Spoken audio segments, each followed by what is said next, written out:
Hello Cave Dwellers, let's dive straight into this game on because I've been having a lot of fun with this. It's A10 by Dynamix and here's the box. A sinister looking A10 warthog bearing down on us from a blazing sun and a fiery orange sky. Stark contrast then to the oh so peaceful and familiar Yosemite Park scene on the Sierra box within. The same box art appears on the game manual, which is well written if a little thin compared to others of the era.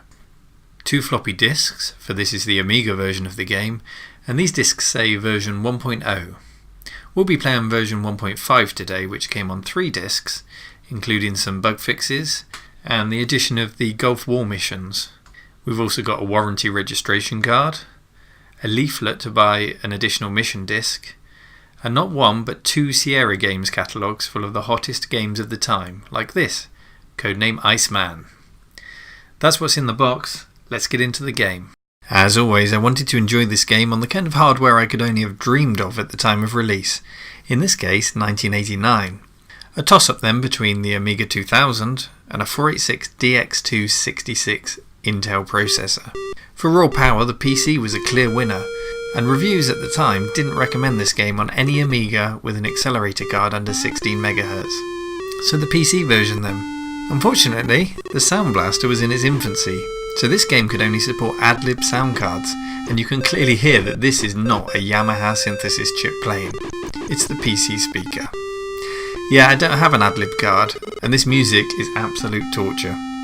So it can be turned off, but then you're left with beeps and boops, which just won't do my A10 cannons justice. And I'm glad I made that change, because this game goes above and beyond compared to other Amiga games, in terms of its flexibility and hardware support. For a start, it supports an analog joystick. Not many Amiga games do this, and it really benefits from it.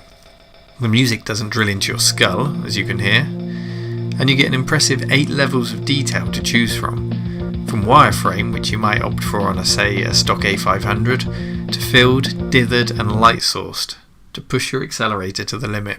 With a pimped out Amiga 2000 on WinUAE, this version was more than a match for the PC.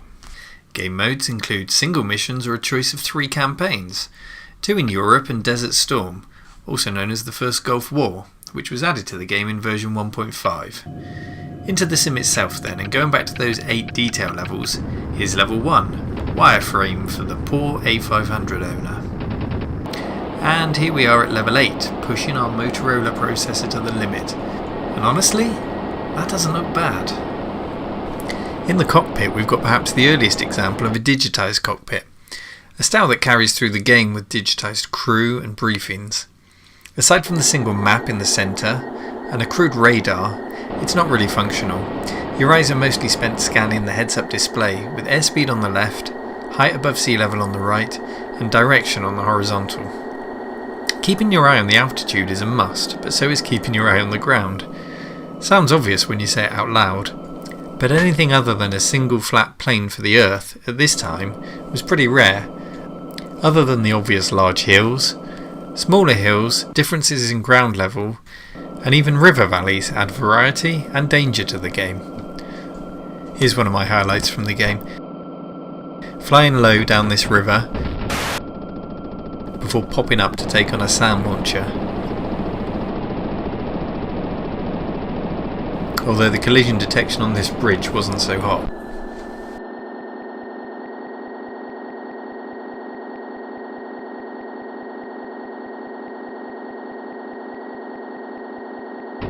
The game actually leans quite neatly on the action side of simulation. Once briefed, you can pop your map up at any time and select your next target. You've got the freedom to approach the threats however you like, so long as you achieve the mission objective. And the missions change mid-game to prevent it from becoming a case of follow the waypoints and shoot the targets. For example, Scud launchers will go on the move, or key people will try to escape by helicopter. Dynamic weapon cameras and digital explosions add a cinematic feel to the game.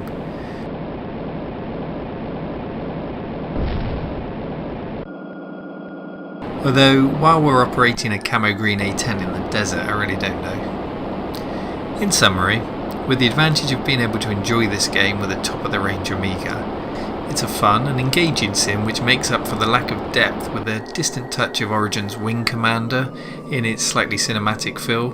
In many respects, it really does feel like a PC game on this beefy Amiga. But on the Amiga 500 I owned at the time, I was probably having as much fun on F-18 Interceptor or F-29 Retaliator. A good effort by Dynamix, and no doubt the 3D experience they gained in making flight sims like this and Red Baron are the same skills that went into the action sequences in their adventure game Heart of China, which I'm on the lookout for. A10 by Dynamix. Give it a go, it really does deserve a quick blast.